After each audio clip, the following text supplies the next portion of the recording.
I didn't have many notes on F9, the latest installment in the Fast and Furious series, but one near the top of the first page could stand in for the others. Oh, sure, why not? That was in response to a moment showcased in trailers and ads, wherein street racer and thief-turned-globetrotting super spy Dom Toretto Vin Diesel evades pursuers during a jungle chase by triggering the rocket booster on his souped-up vehicle, soaring off the edge of a cliff, and using a cable he's fired into a mountain on the other side to swing him and his wife and espionage partner Letty Ortiz Michelle Rodriguez to safety. Like Tarzan on a vine. That's the kind of film this is. An, oh, sure, why not, film. James Bond meets the Roadrunner cartoons.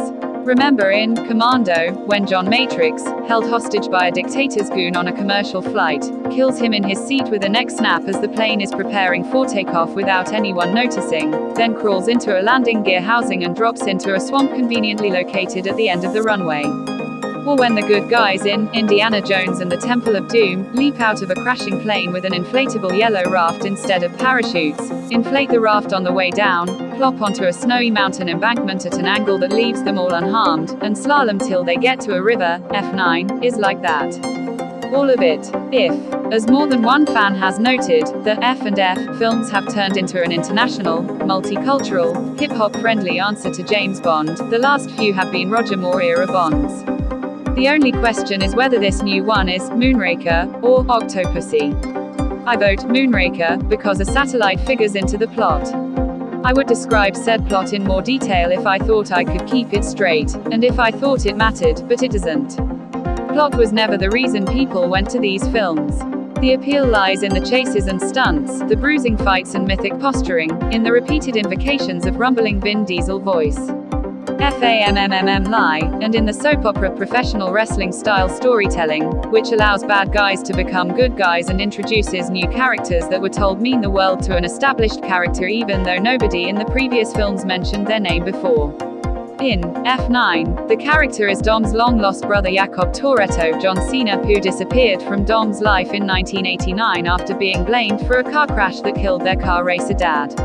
In the present day, Dom is living off the grid with Letty and their son when Roman, Tyrese Gibson, Tage Chris, Ludacris, Bridges, and Ramsey, Natalie Emanuel, show up to inform them that national security bigwig Mr. Nobody, Kurt Russell, captured their old antagonist Cypher, Charlize Theron, introduced in The Fate of the Furious, but the plane taking her to prison was attacked by rogue agents and crashed in the fictional Central American nation of Montequinto. Cut to Montequinto, where the gang combs through the wreck while dressed as if they're going to a barbecue. Turns out Jakob is behind the crash and brought Cypher to his boss, a young, rich Northern European psycho named Otto, who Ørsted Rasmussen. Otto wants to acquire and assemble two halves of a top-secret device that can control the security networks of every country on the planet. He also has a dad who is referred to but never seen. Cast Mads Mikkelsen in the 10th film, You Cowards. The espionage aspect gets even more complicated from there. And, as in most entries in the back half of this franchise, none of the twists matter in any meaningful sense, except when they jack into the idea of Dom's band of brothers and sisters as an improvised family of outsiders, one that sometimes includes people related by blood but more often is based upon shared values, loyalty, and a willingness to die for the tribe. To that end, Diesel and Cena take the long-lost brother who did a heel turn thing drop dead seriously. They play it like it's grand opera.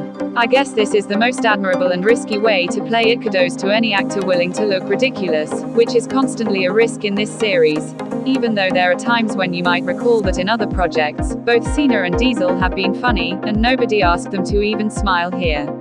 It's all dark and stormy, all the time. After a certain point Cena's scowling, glowering, and jaw flexing gets a bit dull. You may start wishing the movie would skip ahead to the big confrontation between Dom and Jakob that settles all family business.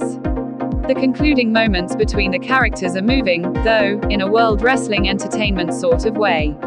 The action set pieces are thrilling and intentionally hilarious, though the digital effects and compositing vary in quality. Some shots bring fantastic panoramas and impossible stunts to life in a way that makes you believe they could happen. Others die on screen, looking like images from that horrible early aughts era when Hollywood filmmakers asked effects houses to do things the technology would not yet support. There's a gleefully deranged subplot about 2/3 of the way through that gives fans what they've been only half-jokingly saying that they wanted from the franchise for several years now.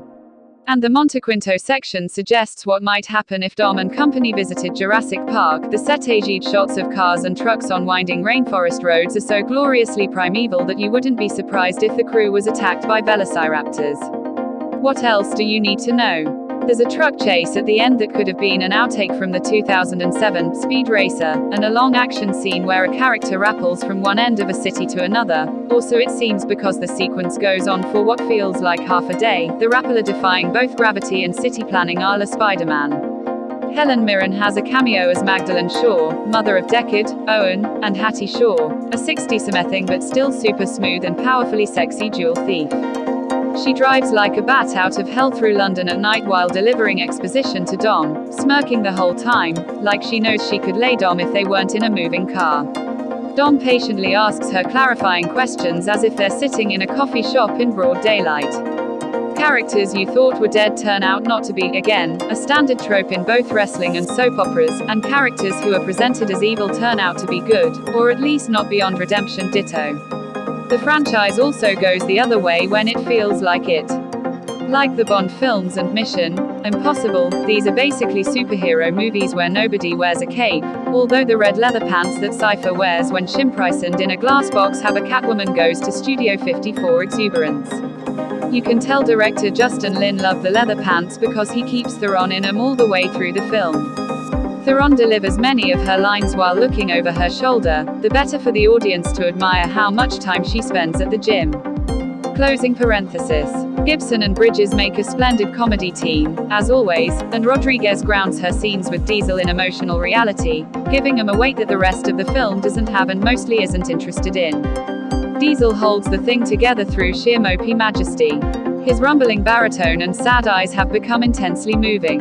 He's a depressive he-man, a sad sack doom racer, and Lynn photographs him as if he's a posthumous statue of himself. It's startling to realize just how long Diesel has been playing Dom and how much the character has changed.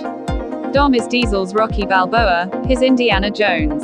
In the first movie, he was an anti-hero, a badass who was good when circumstances required it, like his other great recurring character, Riddick.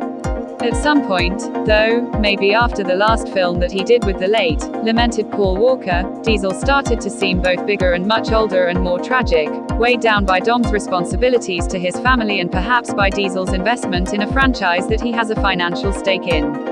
Now Dom swaggers more deliberately, gut first, brokenly, his face radiating hard-won wisdom, gigantic arms arced beside his torso in a pincer shape. He's Popeye the Sailor Man cast in the role of Atlas, carrying the world day and night, setting it down only when he needs to kick ass. He kicks much ass in this one. There's even a scene where Dom fights a dozen guys barehanded.